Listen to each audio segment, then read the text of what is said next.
How McDonald's makes money, why the fortune runs through rent, royalties, and real estate. If you believe that McDonald's success hinges on burger margins, you're misguided in your search for power.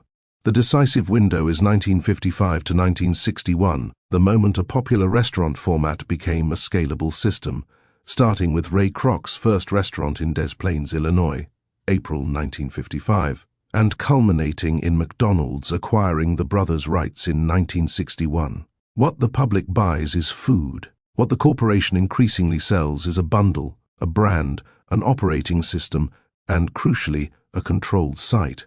That bundle turns daily kitchen volatility into stable, contract-driven cash flows that rise and fall with franchisee sales. The story turns on how burgers became the demand engine for a landlord-and-licensor model. Key points.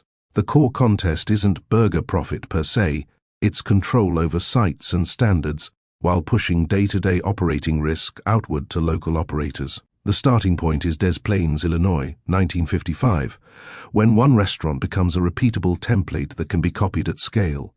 The key turning point is the contract stack, a franchise that typically combines brand rights with a lease relationship, turning locations into a controllable network rather than a loose federation. In 2024, McDonald's reported $25.496 billion total revenue, with 15.716 from franchised revenues, and non-franchised revenues included $10.017 billion of rent and $5.606 billion of royalties. And franchised restaurants were approximately 95% of restaurants worldwide at year-end. The biggest constraint is real estate, access to prime corners, long-term leases, and the capital discipline to keep control of sites across cycles. The hinge decision is keeping option value. Franchise terms are typically long, often 20 years, and the company keeps control of the underlying real estate at the end of the term, preserving the ability to renew, reassign, or exit. What changed most is where the profit concentrates, fees and occupancy economics. What endured is that the entire machine still depends on footfall, convenience, and predictable consumer habits. Background. Fast food is a thin-margin knife fight if you own the kitchens. Food costs swing, labor markets tighten, and a bad location can kill you even with a good menu. Pure franchising solves the capital problem, but it creates a governance problem. If the brand owner can't enforce standards, the logo becomes a liability and the customer experience becomes a lottery. McDonald's solved this by treating real estate control as a system lever. In its conventional franchise model, the company generally owns or secures long-term control of the land and building, and collects rent and royalties that are tied to sales, while the franchisee runs the restaurant. That structure sets up the trigger, a shift in incentives that makes scale financially and operationally enforceable. The trigger was turning the franchise relationship into a property-backed relationship, not just permission to use a brand, but a lease and license arrangement where payments, rent and royalties are linked to sales and protected by minimum rent structures. That changes the payoff matrix. The corporation can demand consistency because it controls the site, and it can finance growth because long-term property control creates durable cash flow streams. Once the site is the anchor, expansion becomes a question of repeatable execution rather than culinary genius. The timeline. 1955 to 1961, a restaurant evolves into a contract stack. In 1955, power begins with a single restaurant in Des Plaines, which then shifts to system building. By 1961, McDonald's has acquired the brothers' rights, consolidating control over the concept and the brand. The hinge is structural franchise economics tied to real estate and sales-linked fees. A typical franchise grants the right to operate the system and, in most cases, use the facility over a long term, often 20 years, while the company retains control of the underlying real estate at renewal. That is how a store becomes a replicable unit with enforceable standards. 1961 to 1975, standardization turns scale into leverage. Once control is consolidated, the mechanism shifts to operational discipline, training, process and supply discipline that make customer experience predictable across a growing footprint. The constraint isn't imagination, it's compliance at distance. Real estate control gives the center a practical enforcement tool. If the brand owns the keys, it can enforce the system without running every shift itself. As the network thickens, the system's bargaining power rises with each added location. 1975 to 1995. Global expansion through local proxies. Crossing borders introduces legal, regulatory, and capital constraints that complicate a uniform ownership model. McDonald's expands with structures where local partners provide capital, often including the real estate interest, while the corporation takes a royalty tied to sales and avoids direct restaurant capital in many markets. The spillover is geopolitical in the quiet way. Local coalitions, supply chains, and regulatory adaptation become as important as marketing. A global brand starts to behave like a distributed governance system. The export isn't a burger, it's a playbook that can survive different laws and different politics. 1995 to 2014, lease terms and option value hardened the machine.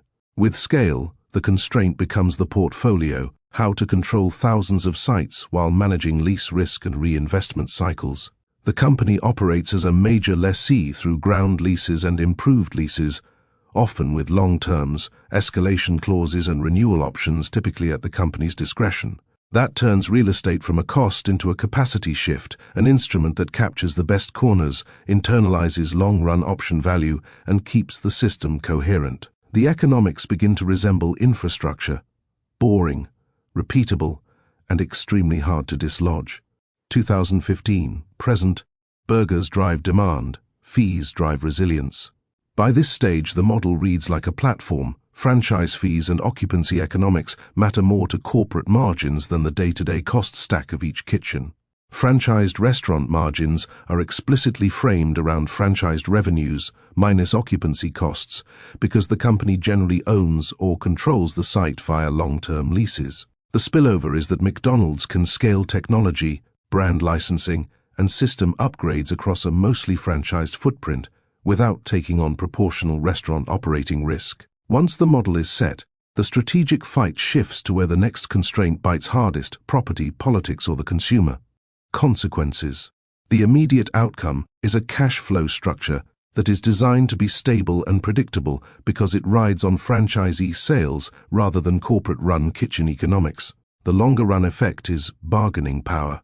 When franchise terms end, the company maintains control of the underlying real estate and can renew with the same operator, switch operators, or close the restaurant, which quietly disciplines the network. The second-order consequence is perpetual temptation for outsiders to financial engineer the model, like REIT spin-off arguments, and the persistent reality that real estate control is also a governance tool that McDonald's is structurally disinclined to surrender. This is why the real debate is less about burgers and more about who holds the leverage when costs and politics shift. What most people miss: rent isn't only a revenue line, it's the enforcement mechanism. McDonald's franchised revenues are built from rent and royalties tied to a percentage of sales, with minimum rent payments baked in, which makes the relationship both scalable and disciplinable. That structure also manufactures option value.